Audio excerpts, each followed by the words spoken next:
먹고 살기가 힘듭니다. 경제가 어려워졌습니다. 대통령은 이념 타령하고 있습니다. 국민들은 답답합니다. 복장이 터진다고 합니다. 제발 좀 물어달라고 합니다. 그런데 대통령은 이 자리에 없습니다. 총리께 질문하겠습니다.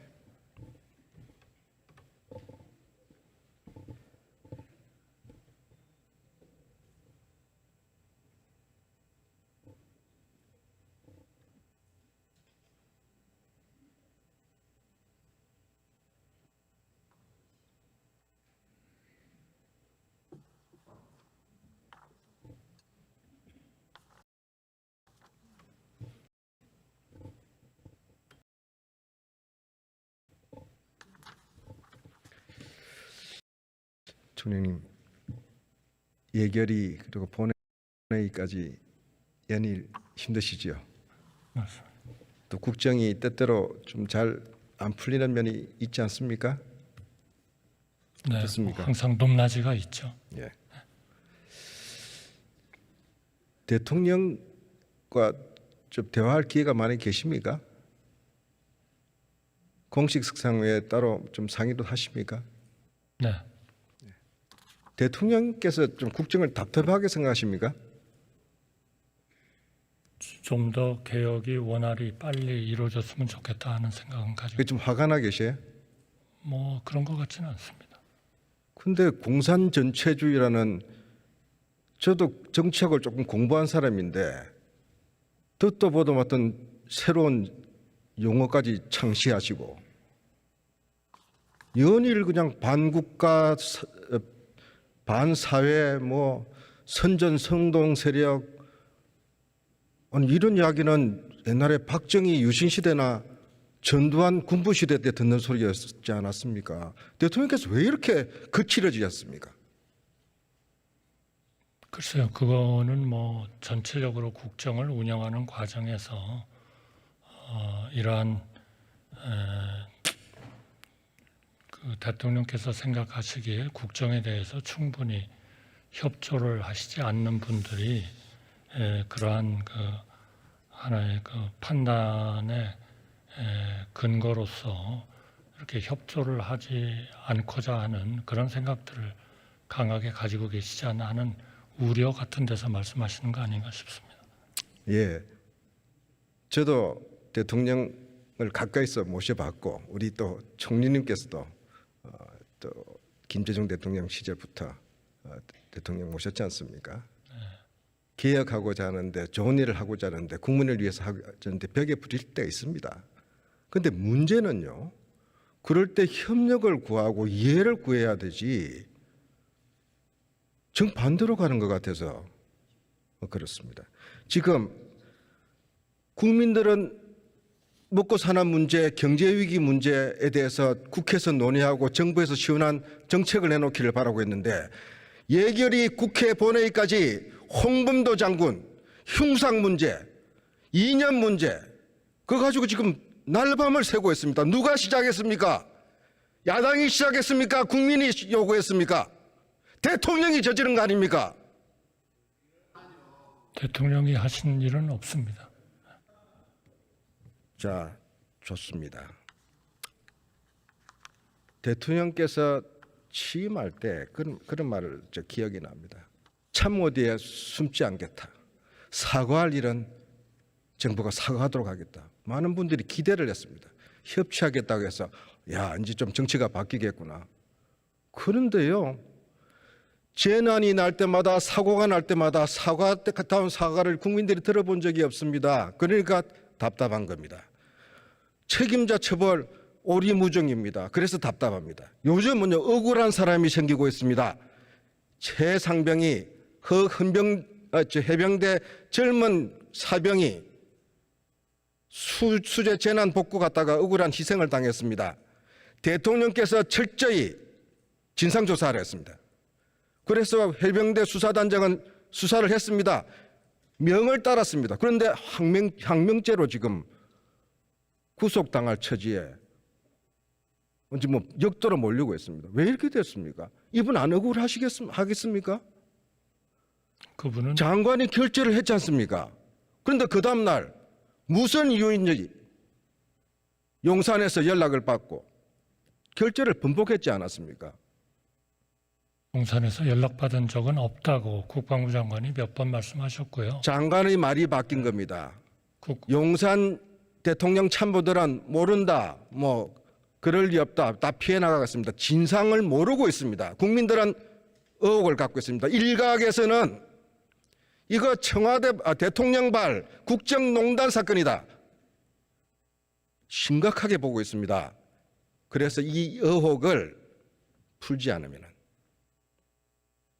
해소하지 않으면 저는 정권의 위기뿐만 아니라 국가적 불행이 올 수도 있다는 생각을 하기 때문에 총리께서 이 문제에 대해서 야당이 요구하고 있는 지금 국정조사와 특검이 대통령을 위해서나 국민을 위해서나 필요한 문제일 수도 있다는 것을 깊이 생각하시고 대통령과 상의해 보실 생각이 있습니까? 지금 모든 수사는 경찰에 지금 이첩이 돼 있습니다. 그리고 경찰의 수사 범위는 어느 누구도 예외가 될 수 없다고 생각합니다. 경찰의 이 문제가 왜 복잡해졌습니까? 생각해 보십시오. 28년을 오로지 한길 군인 생활한 해병 대령 수사단장이 명을 받아서 진상조사를 했습니다. 억울함을 희생당한 사병의 그 부모의 억울함을 국민의 의문을 풀기 위해서 군의 명예를 지키기 위해서 수사를 했습니다. 그런데 수사 결과를 경찰에다 넘기자마자 연락이 옵니다. 알아봤더니 대통령이 대노해가지고 장관한테 지시했다고 합니다. 이것이 사실이라면 이거는 굉장한 권력 남용입니다. 대통령께서 왜 진상조사, 자기가 명령한 진상조사 제대로 한 장교를 그렇게 하면 되겠습니까? 그래서 이 문제가 그게 아니라면은 밝히자는 겁니다. 왜 이걸 피합니까? 지금 밝히기 위해서 경찰이 수사를 하고 있지 않습니까? 경찰 수사가 이런 대통령의 개입, 권력남용, 수사 압박, 그리고 실제로 이 선량한 군인, 양심의 군인을 도리어 항명수계로 몰아가지고 억울한 이런 희생을 만드는 이런 과정에 대해서 경찰이 제대로 해낼 수 있을까요? 만일 이 부분이 미진하다면 그럼 어떻게 하시겠습니까? 의원님 잘 아시겠습니다만 이건 예결을 위해서 국방부 차관이 그 수사단장께서 사실이 아닌 본인과 연관된 문제에 있어서 잘못 얘기를 하고 해서 그거를 교정해 줬다는 발언이 있었지 않습니까? 그러니까 너무 일방의 얘기만 듣지 마시고요. 요거는 좀 더 좀 그 다양한 의견을 좀 들으시는 게 저는 맞지 않을까 싶습니다. 총리님, 대통령께서 홍범도 장군 흉상 문제에 대해서 언급한 적 있습니까? 저는 들어본 적 없습니다. 들은 적 없습니까? 그런데 장관이 왜 갑자기 저 육사 흉상을 문제를 삼고 나왔습니까? 그거는 아까 말씀드렸듯이 작년 국정감사에서도 그 문제가 나왔고 그동안에 여러 군데서 육사의 정체성하고 그 우리 홍범도 장군님의 그 광복 또 우리 독립운동을 위해서 기여하신 거는 다 존경하지만 육사의 정체성 차원에서 봤을 때 전체적인 그런 조형물을 배치하는 거는 검토를 해야 된다 하는 그 작업들을 한 거 아닙니까? 이것이 너무나 좀 정치화되고 이념화돼 버린 그런 논쟁점이 돼 버린 것 같습니다. 지금 경제가 이렇게 위중한데 경제 전문가라서 총리께서 더 아시죠? 우리 국가적 역량 또 대통령의 대부분의 지금 관심이 또 정부 강요들의 에너지가 경제 살리기, 민생 돌보기 가야 될 거 아닙니까? 그런데 왜 갑자기 이 시점에 대통령께서는 이념 전쟁을 꺼내고 국방장관은 흉상 문제를 가지고 이렇게 시끄럽게 하고 있습니까? 우리 국민들은 이해를 못합니다. 도대체 뭐가 중요한지 이러고 있냐고 합니다. 어떻게 생각하십니까? 의원님께서 계속 질문을 하셨지 않습니까? 예. 그러니까 국방부 장관이 답변을 한 거죠. 이것이 우리 국가의 최우선순위가 됐다. 그건 전혀 그렇지 않습니다. 이것은 육사의 조형물 재배치 계획 그것 이상도 이하도 아닙니다. 우리 홍범도 장군님의 독립운동과 우리 광복을 위해서 애쓰신 그거는 우리 모든 국민이 존경하고 이해를 하는 거죠. 지금 총리님께서는 그렇게 점잖게 말씀을 하시지만요. 민심을 좀 한번 들어보시면 좋겠습니다. 여론을 좀 들어보면 좋겠습니다. 심지어 여당 안에서도 이야기가 나오고 있지 않습니까? 에? 아니 때도 아니고 대통령께서 왜 이념전쟁, 공산주의 척결 이러다가 우리 총선 어떻게 치르겠냐는 소리까지 나온답니다. 전직의 여당 대표께서는 벌거벗은 임금님 앞에서 망토가 멋지다고 하는 아층꾼들한테 둘러싸여 있는 느낌이라고 이야기를 했습니다. 이종찬 전 안기부장, 지금 강복회장 같은 분들은 도대체 왜 항일 독립운동을 정부가 나서서 훼손하는 일을 이렇게 하고 있는가 이야기하고 있습니다. 이거는 총선 기획으로 볼 수도 없고 총선 기획이면 더 문제겠죠. 대통령이 앞장서서 이념공사를 피고 국민을 반으로 찢어놓고 갈라치고 협치는 이제 못하겠다 하고 야당을 의심하고 이래 가지고 어떻게 정치를 국정을 끌고 가시려고 합니까? 총리님께서는 어떻게 보고 계십니까? 이게 야당 탓입니까? 이거 대통령님에 의해서 시작된 그런 것도 아니고요. 우리 정부로서도 이것이 최우선순위의 논쟁거리도 아닙니다. 이거는 육사의 정체성을 고려한 육사의 결정이죠. 자, 총리님께서 지금 국정의 최우선순위 아니라고 그러셨잖아요. 네. 국민이 봐도 그렇습니다. 우리가 봐도 그렇습니다. 네. 그래서 더 이상 이 문제 가지고 좀 대통령께서 좀 자중하시라. 장관한테 좀 자중하라고 이야기 좀 하라 하십시오. 의원님께서 왜 흉상 문제 이런 거 가지고 온 국민의 에너지를 이렇게 분산시켜 놓고 경제 집중해야 할 때 왜 이렇게 만드십니까? 의원님께서 안 물으시면 아무도 답변할 사람 없습니다. 이전한다고 하니까 그런 거 아닙니까? 이전을 안 하면 되잖아요. 지금요, 또 이야기를 했습니다. 대통령이 되고 나오니까 전임 정권이 나라를 거들내 놨더라. 대통령께서 그런 이야기를 하셨어요. 그리고 작년에 대한민국 경제가 거들이 났었습니까? 97년 외환위기 상황이었습니까? 거들을 난 정부라는 이야기를 저는 귀를 의심했습니다. 경제가 정말 나쁘고 위기 속에 있었다 하는 것은 우리 모두 다 동의하는 거 아닙니까? 국제적인 금리도 7배나 지금 국민의 60%가 대통령이 잘하고 있다고 합니까? 잘못하고 있다고 합니까? 여론조사에서 일관되게 나오고 있지 않습니까? 왜 대통령이 이런 여론의 키를 닫고 있는지 모르겠습니다. 아무도 대통령을 지금 말리지 못하십니까? 저는 그 뭐 여론이 그렇게 절대적인 것은 아니죠. 그 조사, 여론조사. 아니 왜 말만 하면은 야당 탓, 전임 정부 탓. 아니 아직도 지금 문재인 대통령이 현직 대통령입니까? 집권당이 지금 민주당입니까? 그런 점에서는 좀 문재인 대통령님도 지금 하고 있는 정부를 좀 용기도 북돋아 주시고 격려도 좀 해주시는 게 좋을 것 같습니다. 거들난 정부를 인수했다고 하셨는데요. 한번 보십시다. 경제 성장률 문재인 정부 5년 코로나 3년이 있었습니다. 그래도 평균 4.1% 성장했습니다. 지금은 윤석열 정부 1년 반 또 1.2% 또는 뭐 잘해야 1.5% 예상하고 있습니다. OECD 중에 꼴찌입니다. 수출 문재인 정부 5년 동안에 1,120억 원 흑자 냈습니다. 윤석열 정부 지금까지 650억 달러 적자 냈습니다. 연속 2년 적자입니다. 무역 적자입니다. 중국과는 이제 뭐 경제 교류, 교역 협력이 어려울 정도로 관계를 나쁘게 만들어 놨습니다. 최대 적자국으로 우리가 이제 중국에서 손해를 보고 있습니다. 물가 상승률 6.3%. 외환위기 이후에요. 이렇게 물가가 오르는 건 처음입니다. 물론 국제 환경도 있습니다. 올 상반기 실질 임금 1.5% 감소했습니다. 소득이 줄었습니다. 가난해졌습니다. 대한민국이. 이게 다 야당 탓이고 전임 정부 탓입니까? 경제 전문가로서 김대중의 경제수석을 했던 한덕수 총리님 한 말씀 좀 해보십시오. 네, 말씀드리겠습니다.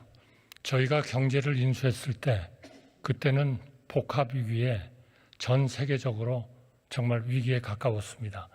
우리 문재인 대통령님께서 5년 동안 정말 그 좋은 환경이었다고 저는 생각합니다. 금리는 전 세계 금리는 제로였고 이것이 새로운 정부가 들어오면서 국제적으로 지금 7배가 올랐습니다. 그리고 그때는 모든 나라가 재정을 풀었습니다. 각 나라가 수입 수요가 대단히 컸습니다. 그렇기 때문에 우리의 수출이 잘 될 수가 있었습니다.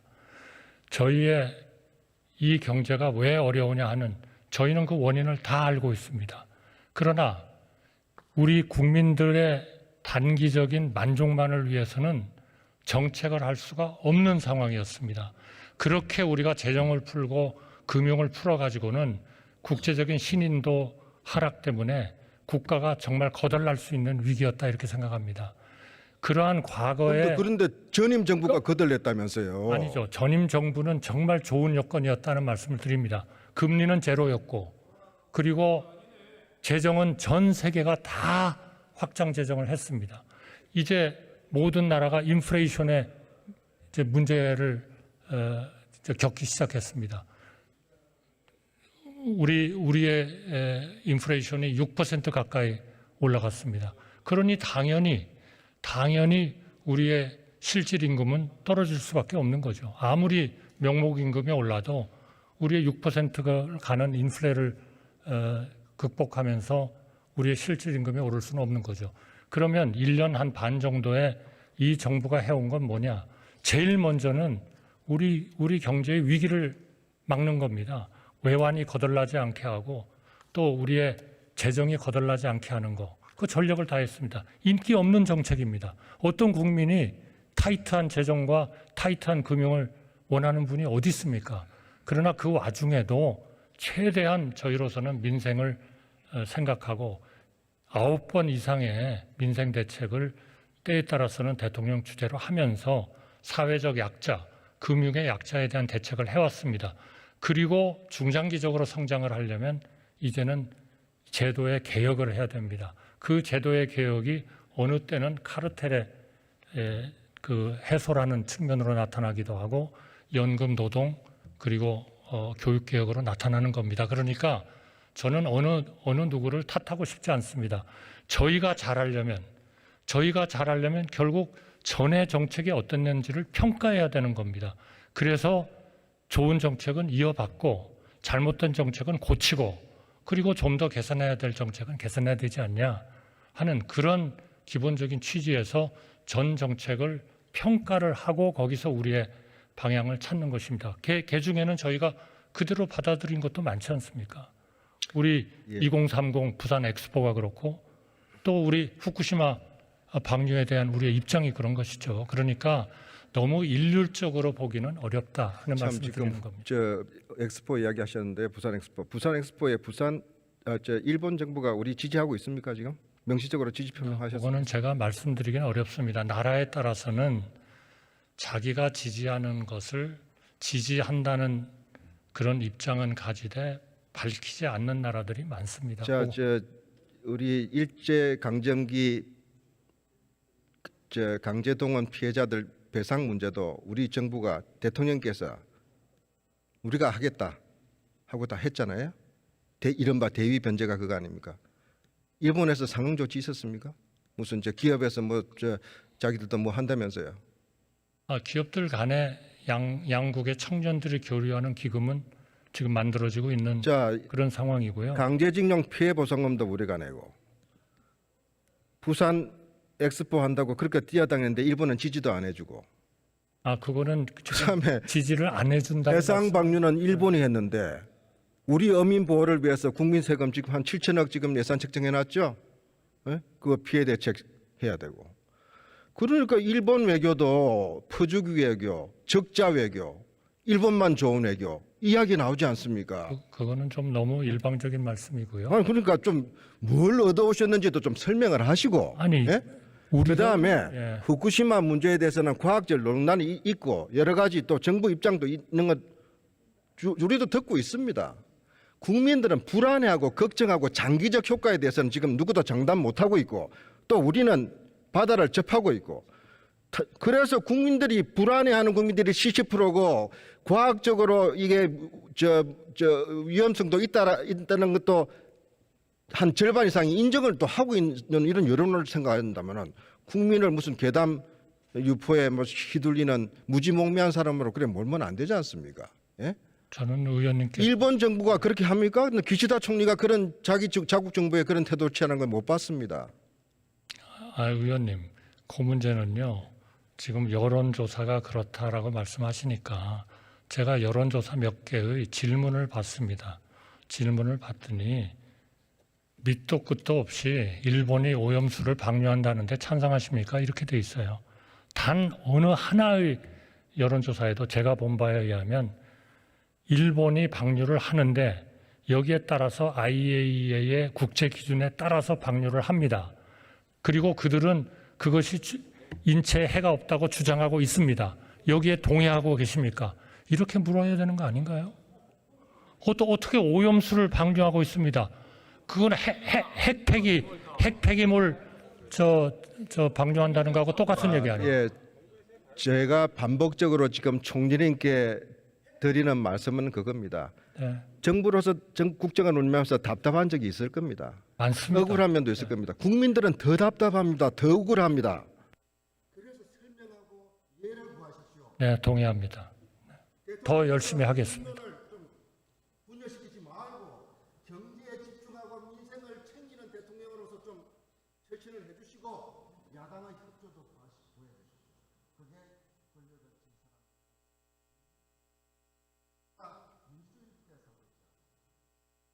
네, 실제로 가장 가까이서 통치권자를 모셨던 우리 의원님의 말씀 잘 새겨서 듣도록 하겠습니다.